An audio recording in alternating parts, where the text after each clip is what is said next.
أعوذ بالله من الشيطان الرجيم. بسم الله الرحمن الرحيم.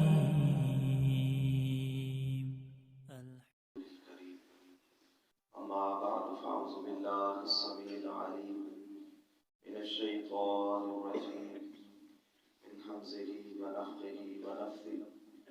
بسم الله الرحمن الرحيم. ثم رددنا لكم الكرة عليهم وأمددناكم بأموال وبنين وجعلناكم أكثر نفيرا.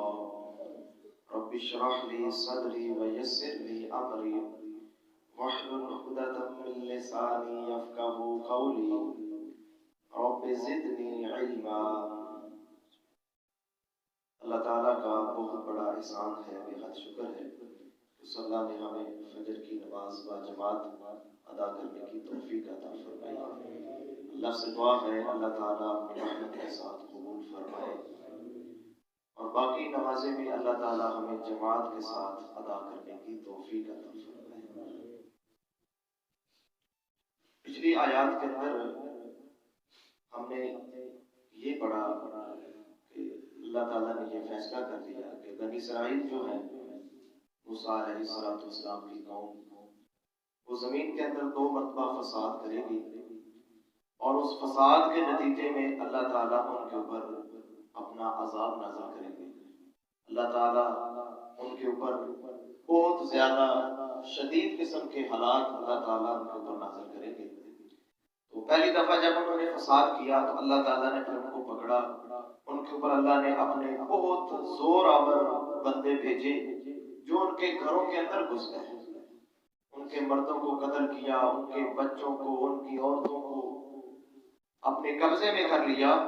اللہ فرماتے ہیں یہ کام تھا جو ہونے والا تھا، جو ہو کر رہنے والا تھا۔ اب اگلی آیت میں اللہ تعالیٰ فرماتے ہیں ثم رددنا لكم الكرة عليهم، پھر ہم نے ایک دفعہ اور تمہیں غلبہ پانے کا موقع دیا۔ یعنی اللہ تعالیٰ نے بنی اسرائیل کو دوبارہ پھر ان لوگوں کے اوپر غلبہ پانے کا موقع دے دیا، یعنی ایک مرتبہ پھر اللہ تعالیٰ نے واپسی دے دی، اللہ نے ان کی مدد کی۔ اللہ فرماتے ہیں وَأَمْدَدْنَاكُمْ، پھر ہم نے تمہاری مدد کی بِأَمْوَالٍ، مالوں کے ساتھ، وَبَنِينَ، اور بیٹوں کے ساتھ، وَجَعَلْنَاكُمْ أَكْثَرَ نَفِيرًا، اور ہم نے تمہیں تعداد کے اندر زیادہ کر دیا۔ یعنی ایک مرتبہ جب بنی اسرائیل مغلوب ہو گئے، شکست سے 2-4 ہو گئے، پھر اللہ تعالیٰ نے ان کو ایک دفعہ پھر موقع دیا غلبہ پانے کے لیے۔ اس کی تفصیل ہم پیچھے محترم بھائیوں سورہ البقرہ کے اندر پڑھ کے آئے ہیں کہ اس وقت کے نبی کے ساتھ بنی اسرائیل کے بعض سرداروں نے مطالبہ کیا کہ ہمیں کوئی ایسا لیڈر دے دیجئے جس کے سربراہی میں، جس کی سپہ سالاری کے اندر ہم اللہ کے راستے میں جہاد کرتے ہیں۔ ان کو خیال آیا کہ ہماری قیدی اور ہمارا یہ حال کہ ہمارے اوپر غیر مستقل حکمرانی ہے، ہم غلام بنے ہوئے ہیں اور ہمارے قیدی ان کی جیلوں کے اندر ہیں، تو کچھ بنی اسرائیلیوں کو ہوش آیا کہ یہ بہت غلط ہو رہا ہے۔ انہوں نے پھر وقت کے نبی سے تقاضا کیا کہ ہمارا کوئی ایک لیڈر بنا دے، ایک سپہ سالار بنا دے، ہم اس کی سربراہی میں جہاد کرتے ہیں۔ تو اللہ تعالیٰ نے پھر ان کی یہ بات قبول فرمائی اور وقت کے نبی نے ان کے لیے طالوت کو ان کا سربراہ بنا دیا۔ تو اس طالوت نے پھر ان کے خلاف جہاد کیا اور اس انداز کے ساتھ جہاد کیا۔ اللہ فرماتے ہیں فَهَزَمُوهُمْ بِإِذْنِ اللَّهِ، پھر انہوں نے اللہ کے اذن کے ساتھ، اللہ کی مدد کے ساتھ جالوت کو شکست دے دی۔ جالوت اس وقت کافروں کا لیڈر تھا۔ ممکن ہے جو پہلی تباہی ہوئی ہے وہ جالوت کے ہی ہاتھوں ہوئی ہو۔ تو جالوت کو جناب داؤد علیہ السلام نے قتل کر دیا۔ اب یہاں سے اللہ تعالیٰ پھر بنی اسرائیل کو عزتیں دے رہا ہے، پھر اللہ نے غلبہ دے دیا اور داؤد علیہ السلام نے جالوت کو قتل کر دیا، ان کا سپہ سالار مارا گیا اور کافر بھاگ گئے۔ پھر اللہ نے بنی اسرائیل کو غلبہ دے دیا۔ میرے محترم بھائیو، یہاں سے ایک بات نوٹ فرما لیں، اپنے ذہن کے اندر بٹھا لیں، کافروں کا جب بھی مقابلہ ہوا ہے اور کافروں کو جب بھی شکست ہوئی ہے جہاد کے ساتھ ہوئی ہے۔ مسلمانوں کو جب بھی عزت ملی ہے، غلبہ ملا ہے، جہاد کی برکت سے ملا ہے۔ جس دن سے مسلمانوں نے جہاد کو چھوڑا ہے محترم بھائیوں، اس دن سے مسلمان ذلت اور رسوائی کی چکی کے اندر پھنس رہے ہیں۔ تو جب بھی مسلمانوں کو عزت ملی ہے، آپ دیکھ لیں محترم بھائیوں، غزوہ بدر کے موقع کے اوپر جناب محمد کریم صلی اللہ علیہ وسلم کو اللہ نے عزتوں سے سرشار کیا، تو وجہ جہاد فی سبیل اللہ بڑی۔ 70 بڑے بڑے سردار مکہ کے مارے گئے، 70 بڑے بڑے سردار ان کے گرفتار ہوئے، پورے عرب کے اندر مسلمانوں کی دھاک بیٹھ گئی تو مسلمان کی حکومت ہے۔ اب جس دن سے محترم بھائیوں ہم کافروں سے ڈرنے لگے ہیں، اسی دن سے ہم ذلیل ہو گئے۔ اللہ سے دعا ہے اللہ ہمیں محفوظ فرمائے۔ تو میرے محترم بھائیوں، پھر اس وقت بھی بنی اسرائیل نے جہاد ہی کیا تھا، اپنے جہاد کی وجہ سے پھر اللہ تعالیٰ نے ان کو دنیا کے اندر دوبارہ عزت دی، اور داؤد علیہ السلام کو اللہ تعالیٰ نے بادشاہ بنا دیا، نبی بھی بنا دیا۔ پھر ان کے بیٹے حضرت سلیمان علیہ السلام کو نبی بھی بنایا اور حکومت بھی عطا کیا۔ سلیمان علیہ السلام نے بہت زیادہ جہاد کیا اور اپنی سلطنت کے اندر اضافہ کیا۔ میرے محترم بھائیوں، یہ ہوتی ہیں عزتیں جو صرف جہاد کی وجہ سے ملتی ہے، قتال کی وجہ سے ملتی ہے۔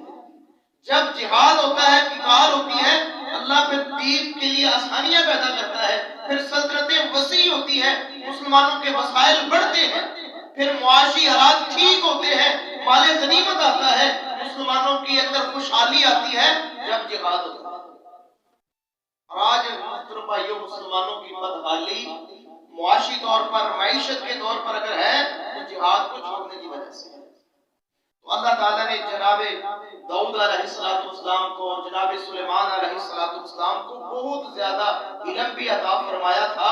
یہ وہ واحد نبی ہے سلیمان علیہ السلام جو نبی بھی ہیں اور وقت کے بادشاہ بھی ہیں، اور ایسے بادشاہ ہیں، اللہ فرماتے ہیں ایسی بادشاہ ہم نے کسی کو عطا ہی نہیں کی۔ انہوں نے دعا کی تھی سلیمان علیہ السلام نے کہ اللہ مجھے ایسی حکمرانی عطا کر، یہ قرآن کی آیت کا ترجمہ ہے، مجھے ایسی حکمرانی عطا کر جو میرے بعد کسی کو لائق نہ۔ اللہ نے ان کی دعا قبول کر لی اور ایسی حکومت عطا کی کہ پرندوں کی بولیاں سمجھتے تھے، جانوروں کی بولیاں سمجھ لیتے تھے، ایسا علم عطا فرمایا۔ اور داؤد علیہ السلام جب اللہ کی تسبیح بیان کرتے، زبور پڑھتے، تو ان کے ساتھ پہاڑ بھی تسبیح بیان کرتے۔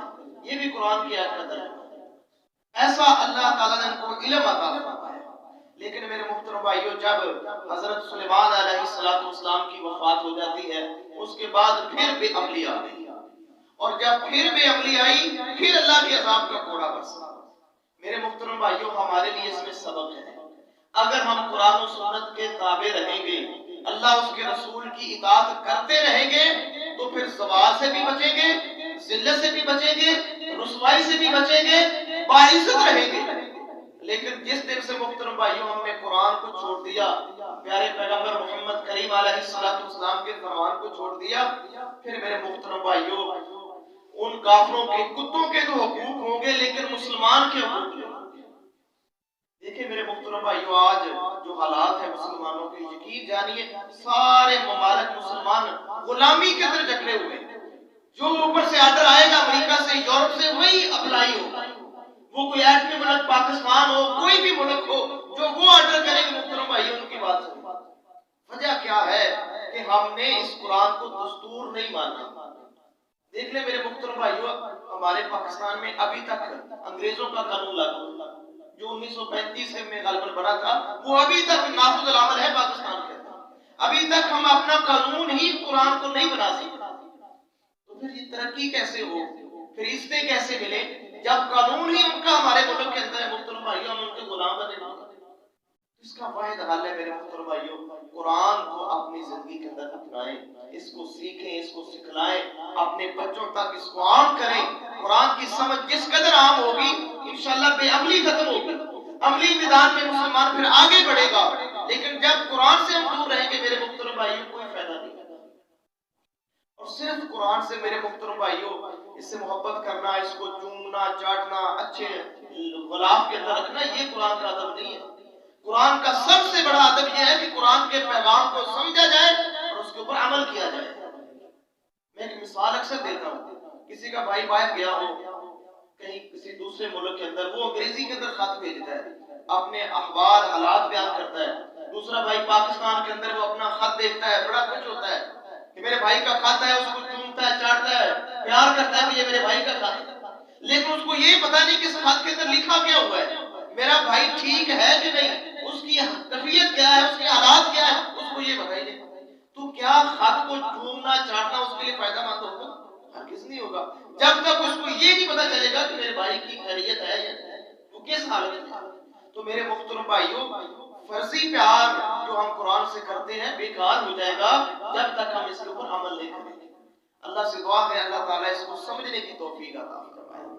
میرے محترم بھائیوں، قرآن بار بار ہمیں متنبہ کرتا ہے کہ عمل کی طرف آ جاؤ، اسی کے اندر خیر ہے۔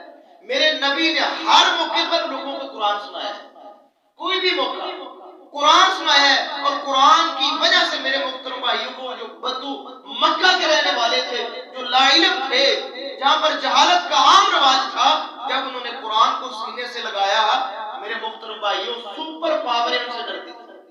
کیسر و کسرا کانپ جاتے تھے کہ آج عمر کا لشکر آ رہا ہے، وہ ڈرتے تھے کہ کہیں عمر کا لشکر ہماری طرف نہ آ جائے۔ اور آپ کو پتا ہوگا 16 ہجری کے اندر ان یہودیوں سے بیت المقدس کس نے فتح کروایا تھا؟ سیدنا عمر فاروق نے فتح کروایا تھا۔ جب مسلمانوں نے اللہ نے ان کو عزت دی اور بیت المقدس ان کے قبضہ کے اندر آیا، یہ بہت بڑی کامیابی تھی۔ یہ کن کے ہاتھوں ہوئی؟ اہل عرب کے ہاتھوں ہوئی، جو قرآن والے تھے۔ اللہ سے دعا ہے اللہ عمل کی توفیق عطا فرمائے، اللہ ہمیں بھی قرآن والا بنائے، قرآن کی سمجھ اور قرآن کا فہم اللہ ہمارے لیے آسان فرمائے۔ اللہ سے دعا ہے اللہ کبھی کوتاہی اپنی رحمت سے معاف فرمائے۔